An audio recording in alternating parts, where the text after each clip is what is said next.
બોટાદ જિલ્લાના ખેલ સહાયકોને વિના કારણ છૂટા કરી દેવાતા બોટાદ જિલ્લા વિકાસ અધિકારીને આવેદનપત્ર આપ્યું. માત્ર એક ટેક્સ મેસેજથી બોટાદ જિલ્લામાં કરાર આધારિત 27 જેટલા ખેલ સહાયકોને છૂટા કરી દેવાતા હોબાળો થયો. 11 મહિનાના કરાર આધારે ભરતી થયેલ ખેલ સહાયકોને 9 મહિનામાં છૂટા કરી દેવાયા હોવાની જાણકારી મળી છે. ગુજરાતમાં રમતગમતને પ્રોત્સાહન આપવા ખેલ મહાકુંભ જેવી સ્પર્ધાઓ યોજાય છે. બીજી તરફ ખેલ શિક્ષકોનું શોષણ સામે આવ્યું છે. શાળાના આચાર્ય અને અધિકારીઓ મનમાની કરી ખેલ સહાયકોને પરેશાન કરતા હોવાનો આક્ષેપ છે.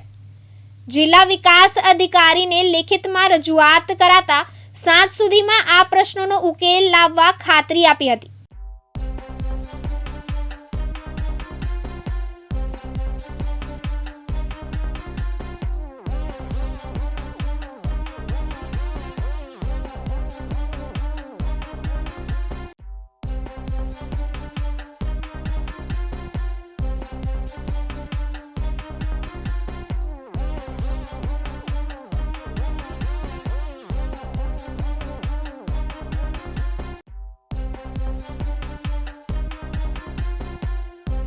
અંબાબેન ગાબુ, હું બોટાદ ખેલ સહાયક તરીકે ફરજ બજાવું છું.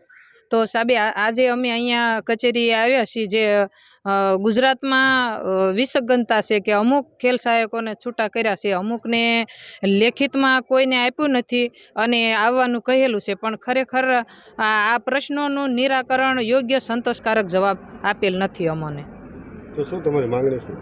સાહેબ, અમારી તો જલન માંગણી છે, કેમ કે અત્યારે ખેલ મહાકુંભ શરૂ છે, છતાં આ શરૂ ખેલ મહાકુંભે ખેલાડી સાથે તો રમતની વસ્તુ જ અલગ છે, પણ અમે ખેલ સહાયક સાથે આ ગુજરાત સરકાર અમારી સાથે રમત રમે છે. જો ઉપરથી જો આ લોકોએ લેખિતમાં કોઈ માહિતી આપી નથી, છતાં અધિકારીઓ પણ પોતાની મનમાનીથી અમને છૂટા કરેલ છે, તો હું સીએમ સાહેબને વિદિત કરવા માગું છું, ગુજરાત જનતાને વિદિત કરવા માગું છું કે આપણી ગુજરાતમાં આવી રીતની સિસ્ટમ રમણ ભમણ થયેલી છે. તો બધાને એવી બે હાથ જોડીને વિનંતી કરું છું કે આનું યોગ્ય સંતોષકારક સત્વરે નિર્ણય આપવામાં આવે. નામ ભરત નાવડિયા છે અને હું બોટાદની અંદર ખેલ સહાયક તરીકે ફરજ બજાવું છું. ભરતભાઈ, શું પ્રશ્ન છે? તમે જિલ્લા કચેરી ખાતે આવ્યા છો, કોને રજૂઆત કરી, શું રજૂઆત કરી અને શું તમારો પ્રશ્ન છે? આજે અમે જિલ્લા પંચાયતની અંદર ડીડીઓ સાહેબને મળવા આવ્યા હતા.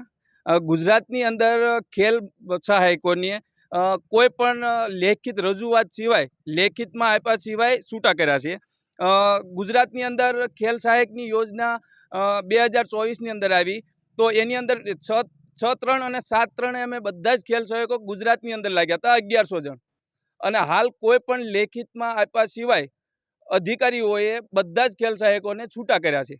અને એની અંદર હાલ શાસનાધિકારી, ટીપીઓ, ડીપીઓ આ લોકોને કોઈને લેખિતમાં સર્વ શિક્ષા અભિયાનમાંથી અથવા કોઈ મંત્રીઓ દ્વારા કે કોઈ અધિકારી દ્વારા કોઈ પણ પ્રકારનું લેખિતમાં આપ્યું નથી. છતાં જ તે ગુજરાતની અંદર ખેલ સહાયકોને છૂટા કર્યા છે. બોટાદ જિલ્લાની અંદર એ બધા ખેલ સહાયકોને છૂટા કર્યા છે.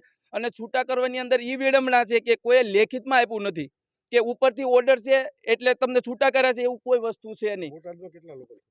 બોટાદની અંદર સમથિંગ 25 જણાને છૂટા કર્યા છે. તો શું તમારી માંગણી શું છે, શું રજૂઆત કરી? અમારી માંગણી એ જ છે કે ખેલ સહાયકની જેમ જ્ઞાન સહાયક હોય છે, જ્ઞાન સહાયકોને 7 તારીખે કરાર એનો પૂરો થતો હતો, તો તરત જ સર્વ શિક્ષામાંથી હુકમ આવ્યો હતો લેખિતમાં કે આ લોકોનો કરાર પૂરો થતો હોવાથી એમને રિન્યુ કરવા. એ જ રીતે ખેલ સહાયકોનો પણ એક ઠરાવ આવવો જોઈએ, એટલે કોઈને વિડંબના ના રહે. અને આ યોજના 5 વર્ષની છે, તો આની અંદર ખાલી કરાર રિન્યુ જ કરવાનો છે. પણ અત્યારે ગુજરાતની અંદર કોઈ પણ અધિકારી, કોઈ પણ ટીપીઓ, ડીપીઓ અથવા શાસના અધિકારીઓ કોઈ પણ પ્રકારનો જવાબ દેતા નથી, એમને કોઈને ખબર નથી. આ 2 દિવસ પહેલાં અમે ગાંધીનગરની અંદરથી માહિતી લીધી જોશી સાહેબ જોડેથી, તો એ લોકોએ એવું કીધું કે અમે કોઈ વસ્તુનો ઓર્ડર કર્યો નથી અથવા લેખિતમાં આપ્યું નથી, અમને ખબર નથી. જો અમને કોઈ ડીપીઓ જાણ કરશે તો અમે એનું ચોક્કસ નિરાકરણ લાવીશું. નામ વિશાલ હેડંબા છે અને હું બોટાદ જિલ્લાની અંદર ખેલ સહાયક તરીકે કાર્યરત છું. વિશાલભાઈ, તમે જિલ્લા પંચાયત કચેરીએ આવ્યા, શું માટે આવ્યા, કોને રજૂઆત કરી, શું રજૂઆત કરી? અમારો મુખ્ય પ્રશ્ન એ છે કે જ્યારે અમે ખેલ સહાયક તરીકે નિમણૂક મળી ત્યારે અમને 6-3 અને 7-3 2024 અમે આખા ગુજરાતમાં ખેલ સહાયકને નિમણૂક મળી અને ખેલ સહાયકના ઠરાવમાં એવું ચોખ્ખું લખેલું છે કે વેકેશન બાદ કરતાં 11 મહિનાનો તમારો કરાર રહેશે. તો એ પ્રમાણે જોવા જઈએ તો હાલે અત્યારે અમને 6 તારીખથી છૂટા કરી દીધા. અમુક બોટાદ જિલ્લાની અંદર અમુક ખેલ સહાયકોને 8 તારીખે છૂટા કર્યા, અમુકને 1 તારીખે છૂટા કરી દીધેલા છે. તો એ જોવા જઈએ, ઠરાવ અનુસાર જોવા જઈએ તો અમારા 11 માસ પૂરા થતા નથી. છતાં પણ અમને મૌખિક રીતે માહિતી આપવામાં આવી છે અને છૂટા કરવામાં આવ્યા છે. તો અમે એ અનુસંધાને DDO સાહેબને રજૂઆત કરી કે અમને લોકોને છૂટા કર્યા છે તો એની કોઈ લેખિત માહિતી નથી, અને જો અમારો કરાર સાચેમાં પૂરો થતો હોય તો હવે અમને ક્યારે રિન્યૂ કરવામાં આવશે એ અંગે અમે આવેદનપત્ર DDO સાહેબને આપ્યું છે. DDO સાહેબે આજે સાંજ સુધીમાં તેનો અમને જવાબ આપવાની ખાતરી આપી છે. ભોતાભાઈ શેખલિયા, દિવ્યાંગ ન્યૂઝ, બોટાદ.